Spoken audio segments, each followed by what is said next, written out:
Mes planeve të shumtë dhe sigurimit të mjeteve për të kryer vrasjen e Erion Alibejt në Elbasan, organizata e drejtuar nga vëllezërit Çopja synoi të vinte në zbatim ekzekutimin me snajper të tij brenda burgut të Bradasheshit apo brenda shtëpisë së tij në Elbasan. Në shtëpi Alibej pretendohet nga SPAK se do vritej përmes një skenari që do vijej në zbatim nga Erviz Daka alias Dragović, i cili do inskenonte një zjarr të qëllimshëm brenda në pallat dhe më pas Daka, i veshur me uniformë zjarrfiksi, do hynte brenda ambienteve të shtëpisë ku do qëllonte Erion Alibej. Kurse skenari i dytë lidhet me vrasjen e tij me snajper nga Altin Doci, teksa Alibej qëndronte izoluar në burgun e Bradasheshit dhe pikërisht në dhomën ku kishte qëndruar më parë edhe Admir Tafila, i dënuar me burg të përjetshëm. Sipas dosjes hetimore, më 18 shkurt 2020, Mikael Qosi alias Kamami ka biseduar me Erviz Dakën për vrasjen e Erion Alibejt. Erviz Daka shpreh dëshirën për të ekzekutuar Erion Alibejn dhe është i gatshëm të bëhet ai kurban vetëm kjo punë të mbarojë. Në vijim, Erviz Daka e pyet Mikael Kamamin nëse një diko tek pallati i Erion Alibejt me qëllim ndezjen e një zjarri dhe që më pas të futet Erviz Daka si zjarrfikës dhe të ekzekutojë Erion Alibejn. Këto mesazhe janë dërguar edhe Franc Çopjes në forward nga Mikael Kamami.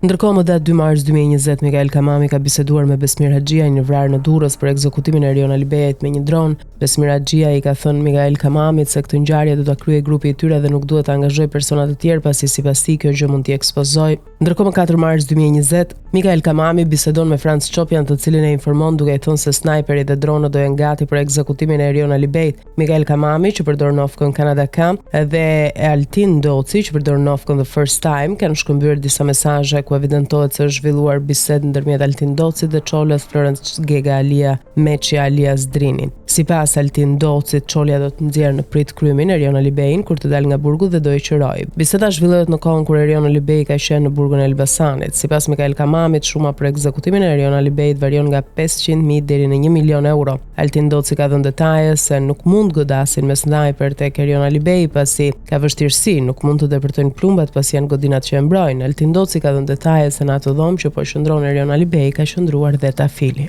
I penduari i drejtësisë Erion Alibej dha dëshminë e tij të gjatë një ditë më parë në seancën gjyqësore mbajtur në gjykatën e posaçme në kuadër të dosjes së njohur Plumbi i Artë.